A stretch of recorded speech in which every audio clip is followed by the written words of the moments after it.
All right, let's dive into one of the most famous and frankly frustrating thought experiments out there. This is the actually real guy to the trolley problem. You know, if you look this thing up, you're going to get buried in a million different complex arguments, and nobody ever gives you a straight answer. Well, that's not how we do things here. We think there's a simple answer to just about everything, and today, we're going to find it. Okay, so let's start with the one you've probably already heard of. Part A, the classic problem. This is the setup that kicks off this whole ethical roller coaster. So picture this. A runaway train is barreling down the tracks, and it's headed straight for 5 people who are stuck. But you're standing right next to a switch. If you pull that switch, you can divert the train onto a side track. Simple, right? Well, here's the catch. There's one person on that side track. So what do? Now, the cold hard math of it seems really obvious, right? 5 lives are worth more than 1, so you pull the switch. But this is where the thought experiment gets real. Because in an actual crisis, most people don't do the math. Our brains hit the panic button and we just freeze. We don't fight, we don't flee, we just stand there, totally paralyzed. So for this classic version, the correct answer, at least on paper, is yes, you pulled the switch. We're just going to acknowledge that, yeah, you'd probably just stand there in a real situation, but for the sake of figuring this all out, we're going to say yes. All right, let's level this up. We're going to jump ahead a bit to part C, where things get, well, they get a lot more physical. This is the heavy man dilemma. Okay, so forget the switch. Now you're standing on a bridge, looking down at the same track with the same 5 people. And right next to you, there's a very large man. And you know, just by looking at him, that if you pushed him off the bridge, he's heavy enough to stop that train. It's the only way to save those 5 people. See, the math is exactly the same. 1 life for 5. But this feels completely different, doesn't it?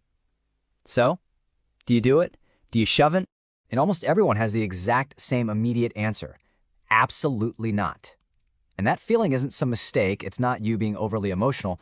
That's your gut. It's like this super fast moral calculator in your brain. And you know what? It's usually right. So why does your gut scream no so loud? Well, think about it. The man on the bridge, he's just a bystander. He wasn't involved at all. The guy on the sidetrack, at least he was on the tracks, a place where there's some risk. Plus, physically pushing someone, that just feels like murder. You're making a direct, violent choice. And it even creates this really gross value judgment based on his size. So the correct answer here, it's a hard no. Your gut was right all along. You do not push the man. Okay, so we've got the basic rules down. Now let's look at a couple of weird little twists that philosophers came up with to really mess with our heads. First, we've got the loop. So you pull the switch, and the train goes onto a side track, but this one loops back around to the main track, and there's a heavy man standing on this loop. If the train hits him, it'll stop it before it gets back to the original 5. Now the logic here is kind of twisted. Since he's standing on the tracks, part of the system, he's considered fair game. He's not an outside bystander like the guy on the bridge. So the verdict? Yes, pull the switch. But now, check out this second case, the backyard. Here, pulling the switch derails the train completely, sending it flying into a guy's backyard where he's just sleeping in a hammock. I mean, come on. He's completely 100% removed from this situation. He's a total innocent bystander. You're not choosing an outcome within the system anymore. You're just creating brand new, unpredictable chaos. So yeah, the verdict here is a definite no. That's just me. Okay, let's take this whole 1 versus 5 idea and push it to its most extreme conclusion. We're leaving the train tracks behind and heading to a hospital for what's called the surgeon's choice. So here's the deal. A surgeon has 5 patients, and they're all going to die unless they get an organ transplant. A heart, a liver, you get the picture. Then a perfectly healthy guy walks in for a routine checkup, and wouldn't you know it, he's a perfect match for all 5 of them.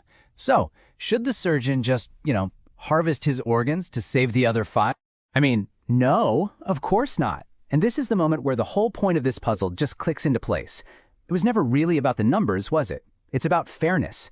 Those 5 patients were already in danger, part of a medical crisis. The healthy guy just walking in for a checkup, he's an innocent bystander. He wasn't part of the problem to begin with. So the answer is a huge, obvious no. You don't take his organs, you just don't sacrifice an innocent person, period. Doesn't matter how good the math looks. Okay, so this whole fairness thing seems like a pretty solid rule, right? It's guided us through every scenario, but philosophers, they just have to throw in one last curveball to try and stump you.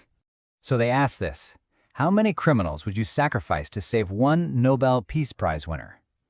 Oof. See what they're doing?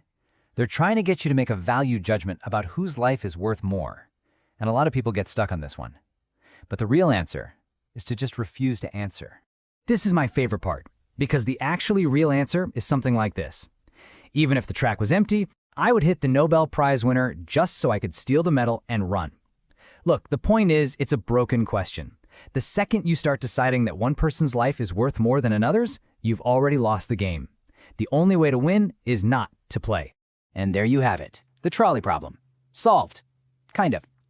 But now I'm curious, going back through all of these, the simple switch, the heavy man, the surgeon, which one of these scenarios actually made you pause and think the most? Let me know. I'd love to hear it.